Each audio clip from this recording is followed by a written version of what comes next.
ٹھیک ہے، تو حنیفہ تھے، وہ مسلکوں سے نکلے تو پھر وہ جماعت ما کان ابراہیم یہودی ولا نصرانیہ، ابراہیم نہ یہودی تھے نہ نصرانی تھے، ولکن کان حنیفا مسلما وما کان من المشرکین، وہ تو مسلم تھے، سب سے ٹوٹ کر اللہ کے ہو گئے تھے اور مشرک نہیں تھے۔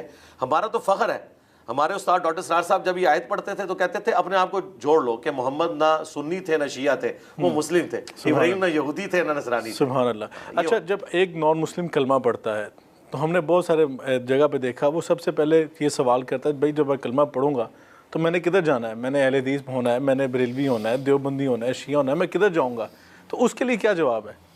اس کے لیے جواب تو کوئی پڑھا لکھا مسلمان اسے دے گا، وہ مسلمان جس نے خود یہ تحقیق کی ہو۔ مجھے بتائیں آج ایک نان مسلم اسلام قبول کرے یا کرنا چاہے اور وہ کہے کہ مجھے اپنی کوئی ٹیکسٹ بک دیں، ہم اسے قرآن ہی دیں گے نا جی۔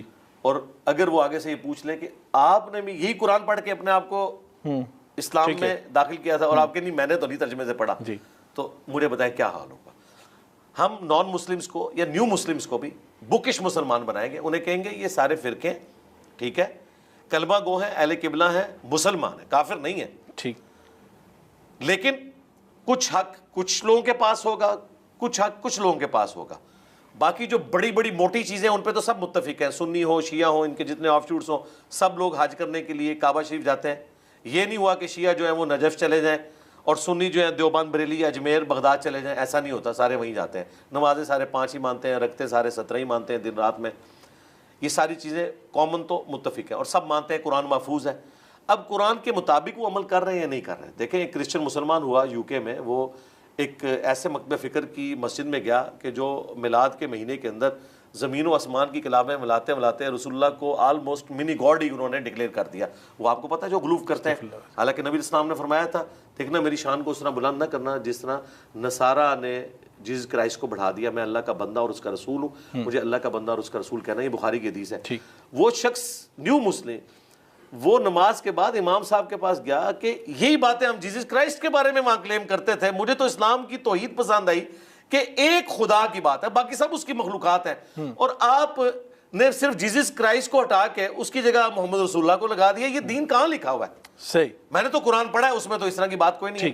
اب یہ آگے سے بتائیں گے جی فلاں صوفی نے یہ لکھا، فلاں بزرگ یہ بتا کے، بھائی قرآن اللہ کی کتاب قرآن کی تائید کے لیے کسی اور کا کال لینا، قرآن کو کسی کے قول کی تائید کی ضرورت بالکل ٹھیک، میں سمجھتا ہوں قرآن کو کسی کے قول کی تائید کی ضرورت بالکل بہت خوبصورت جواب ہے۔ یہ بتائیے گا کہ آپ کیونکہ اتحاد امت کا درس دیتے ہیں، جو نئی نوجوان نسل ہے، آپ کو لگتا ہے کہ یہ آنے والے وقت میں جو فرقہ واریت ہے یہ سب بالا تر ہو کے سوچے گی اور اس میں چینج آ رہا ہے کوئی؟ جی آ چکا ہے۔ آپ دیکھیں آج سے پہلے یہ اس ماڈرن ایرا میں آپ آلموسٹ یہ 15-20 سال خصوصاً ہماری دعوت لانچ ہونے کے بعد ایٹ لیسٹ سب سے بڑی درار جو سنی شیعہ کی تھی وہ فل ہوئی ہے۔ ہمارے کئی اسٹوڈنٹس ہیں شیعہ کی مساجد میں بھی جا کے نماز پڑھتے ہیں، دیوبند کی مساجد میں بھی پڑھتے ہیں، اہل حدیث کی مساجد میں بھی پڑھتے ہیں، ایٹ لیسٹ یونیورسٹیز لیول کے اوپر تو بہت زیادہ ٹالرنس آ چکی ہے، اور وہ کریڈٹ میں کسی مذہبی پرسنالٹی کو نہیں دوں گا، دنیاوی تعلیم کو دوں گا۔ اور مذہبی حلقوں میں اگر کوئی چینج آئی ہے نا تو وہ کریڈٹ ہمارے اس پلیٹ فارم کو جاتا ہے کہ ہم نے کہا کہ یہ اختلافات کے باوجود ہمارے مسلمان بھائی ہیں، آپ اختلاف رائے رکھیں، جس طرح پولیٹیکل لیڈرز میں بھی اختلاف ہوتا ہے لیکن سارے پاکستانی ہیں، کوئی غدار وطن نہیں ہے۔ یہ تو اب تھوڑی سی پالیٹکس ہماری گندی ہوگی کہ ایک دوسرے کو غدار وطن والا معاملہ ہوا، پہلے یہ کام کوئی اور لوگ کرتے تھے اور آج ان کو سزا یہ ملی ہے کہ اب پارٹیاں مل کے انہیں کہتی ہیں کہ آپ اصل میں غدار ہو۔ بالکل، تو یہاں پہ گستاخی کے فتوے لگتے تھے، لیکن اب لوگ ان چیزوں سے کافی حد تک نکل چکے ہیں۔ نہیں، ایک تو الزام آپ پہ بھی بڑا آ رہا ہے نا آج کل کے، یہ محمد علی بھائی جو ہیں یہ انا والا غیری کے مصداق بنتے جا رہے ہیں، وہ کہتے ہیں بس جو میں کہہ رہا ہوں وہ ٹھیک ہے، جو میں کہہ رہا ہوں آپ نے علماء کی نہیں سننی، آپ نے اس کی نہیں سننی، آپ نے اس بابے کی نہیں سننی، آپ نے اس کی نہیں سننی، جو میں کہہ رہا ہوں۔ تو یہ ایک نیا فرقہ لانچ کرنے جا رہا ہے۔ ہمارا پلیٹ فارم واحد پلیٹ فارم ہے جو کہتا ہے کہ آپ نے سب کی سننی ہے اور دیکھنا ہے کون بکش بات کر رہا ہے۔ میری دعوت تو اس دن کولیپس کر جائے گی جس دن نہیں، آپ نے تو یہ لکھ کے لگایا ہوا ہے کہ نہ میں وابی نہ میں بابی، میں ہوں مسلم علمی کتابی۔ تو میں اپنے آپ کہہ رہا ہوں، میں کسی کو تو کچھ نہیں کہہ رہا، میں یہ کہہ رہا ہوں کہ مجھے کوئی وابی نہ کہے، مجھے کوئی بابی نہ کہے، میں مسلم ہوں، میرے جد امجد ابراہیم خلیل اللہ مسلم تھے اور میرے آقا اور مولا محمد رسول اللہ مسلم تھے۔ یہ تو میں کہہ رہا ہوں کہ ہمیں مسلم کہنا چاہیے، اس سے کوئی اختلاف کرے، کسی ایک نعرے سے بھی کوئی اختلاف کرے، نبی کے جیسا ہے ہی کوئی نہیں، بابے شاہی کوئی نہیں۔ آپ کو یہ کہتے تھے نا کہ بڑے سے بڑا بابا غوث قطب ابدال کسی صحابی کے گھوڑے کے قدموں کی خاک نہیں ہے، یہ کہتے تھے نا۔ تو یہ کیا کہتے تھے کہ صحابی کے گھوڑے کی قدموں کی خاک جیسا ہے ہی کوئی نہیں، بابت شاہی کوئی نہیں، یہی کہہ رہے ہوتے تھے نا.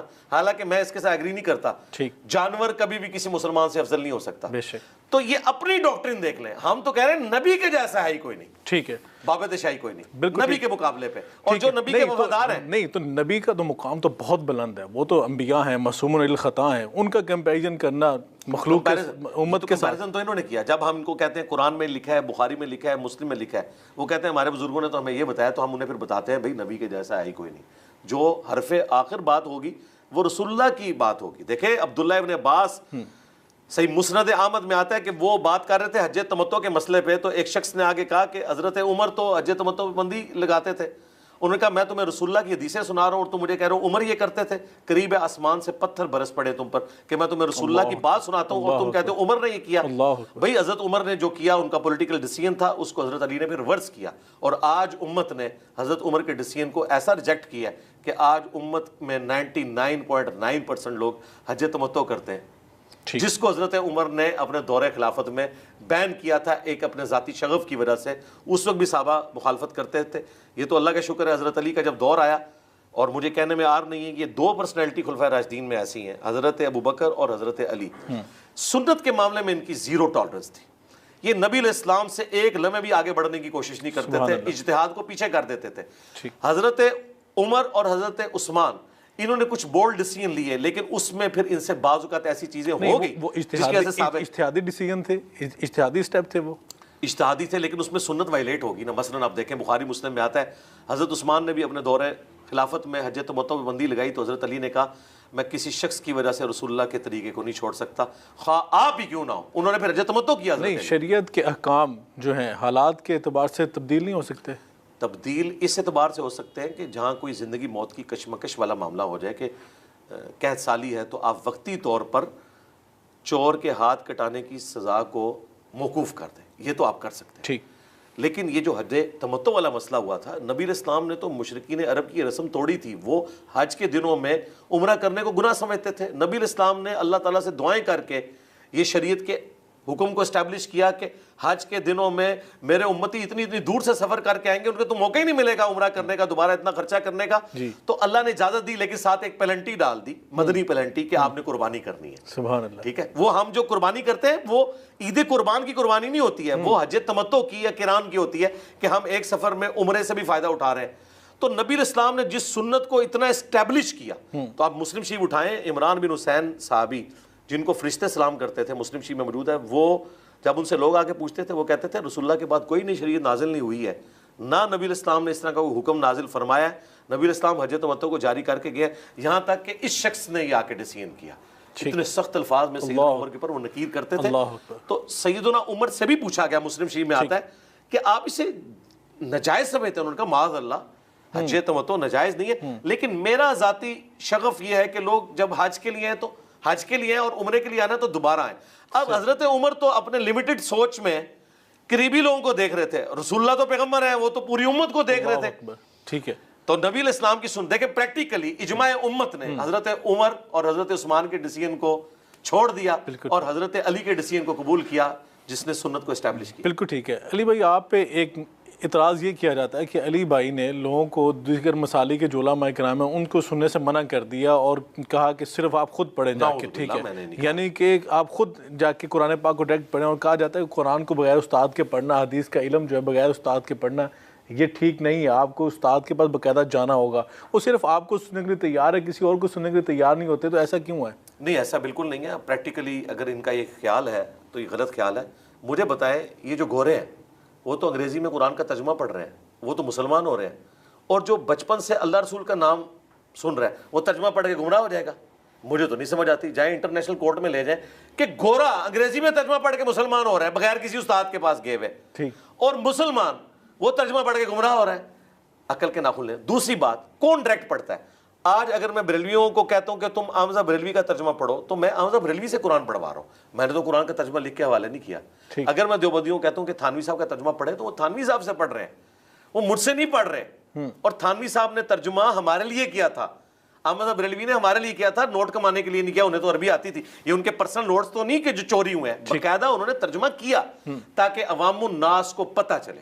تو آپ یہ میسج دیتے میں ہیں کہتا ہوں سارے علماء کو سنیں یعنی کہ لیکن ان کی بات کو میچ کریں. یعنی کہ آپ یہ اجازت دیتے ہیں کہ کسی مکتبہ فقہ کا ترجمہ آپ پڑھیں اٹھا کے؟ میں اجازت نہیں, میں تو آرڈر کرتا ہوں اپنے اسٹوڈنٹس کو کہ ساروں کا ترجمہ پڑھیں, سنی ہو, شیعہ ہو, وہابی ہو, سب کا ترجمہ پڑھیں. اگر آپ لوگوں کے اوپر یہ قدغن لگا دیں گے فلاں کا پڑھنا ہے فلاں کا نہیں پڑھنا, تو اس سے ہنگامہ کھڑا ہو جائے گا, لوگ قرآن پڑھنا چھوڑ دیں گے.